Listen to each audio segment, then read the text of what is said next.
ಇಡೀ ರಾಜ್ಯಾದ್ಯಂತ ಸರ್ಕಾರಿ ಸ್ವಾಮ್ಯದ ವಿದ್ಯುತ್ ಕಂಪನಿಗಳು ವಿದ್ಯುತ್ ಪೂರೈಕೆ ಮಾಡ್ತಾ ಇವೆ. ಆದರೆ ಈ ಕಂಪನಿಗೆ ಪೈಪೋಟಿ ನೀಡೋಕೆ ಖಾಸಗಿ ಕಂಪನಿ ಎಂಟ್ರಿ ಆಗ್ತಾ ಇದೆ.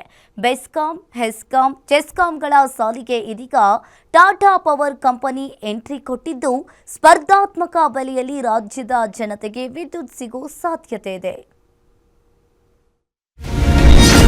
ರಾಜ್ಯದಲ್ಲೂ ಪವರ್ ಸಪ್ಲೈ ಮಾಡೋಕೆ ಸಿದ್ಧವಾಯ್ತಾ ಟಾಟಾ ಪವರ್. ಮುಂಬೈ ದೆಹಲಿ ಬಳಿಕ ಸಿಲಿಕಾನ್ ಸಿಟಿಯನ್ನ ಬೆಳಗಿಸುತ್ತ ಟಾಟಾ. ಬೆಸ್ಕಾಂ, ಹೆಸ್ಕಾಂ, ಚೆಸ್ಕಾಂ ಕೋಟೆಗೆ ಲಗ್ಗೆ ಇಡಲಿದ್ಯಾ ಖಾಸಗಿ ದೈತ್ಯ.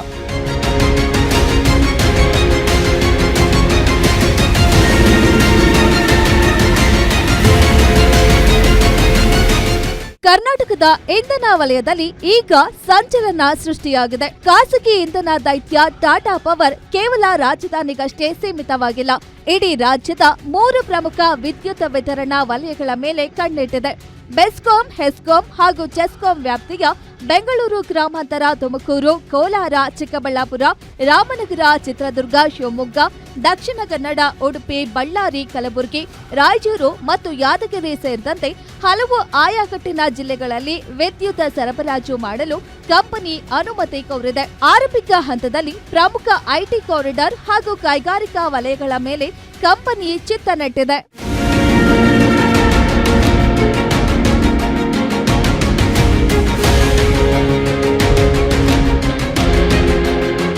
ಟಾಟಾ ಪವರ್ ಈಗಾಗಲೇ ಮುಂಬೈ ಮತ್ತು ದೆಹಲಿಯಲ್ಲಿ ಯಶಸ್ವಿಯಾಗಿ ಪವರ್ ಸಪ್ಲೈ ಮಾಡ್ತಿದೆ.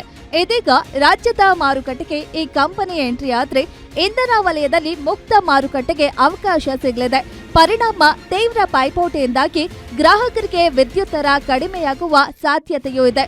ಇನ್ನು ಟಾಟಾ ಪವರ್ನ ಮತ್ತೊಂದು ವಿಶೇಷತೆ ಅಂದ್ರೆ ಸೌರ ಮತ್ತು ಪವನ ಶಕ್ತಿಯಂತಹ ನವೀಕರಿಸಬಹುದಾದ ಇಂಧನಕ್ಕೆ ಇದು ಆದ್ಯತೆ ನೀಡುತ್ತದೆ. ಇದರಿಂದ ಗ್ರಾಹಕರಿಗೆ ಪರಿಸರ ಸ್ನೇಹಿ ಗ್ರೀನ್ ಪವರ್ ಸಿಗಲಿದೆ.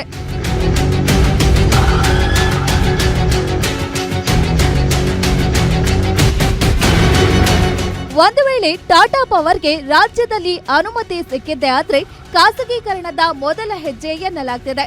ಇದೇನಾದ್ರೂ ಸಾಧ್ಯವಾದ್ರೆ ಸಾವಿರಾರು ನೌಕರರ ಉದ್ಯೋಗ ಭವಿಷ್ಯಕ್ಕೆ ಧಕ್ಕೆಯಾಗಲಿದೆ ಎಂಬ ಭೀತಿ ಶುರುವಾಗಿದೆ. ಸದ್ಯ ಟಾಟಾ ಪವರ್ನ ಅರ್ಜಿ ಪರಿಶೀಲನಾ ಹಂತದಲ್ಲಿದ್ದು, ಸಾರ್ವಜನಿಕರ ಅಹವಾಲು ಆಕ್ಷೇಪಣೆಗೆ ಅರ್ಜಿ ಸಲ್ಲಿಸಿದೆ.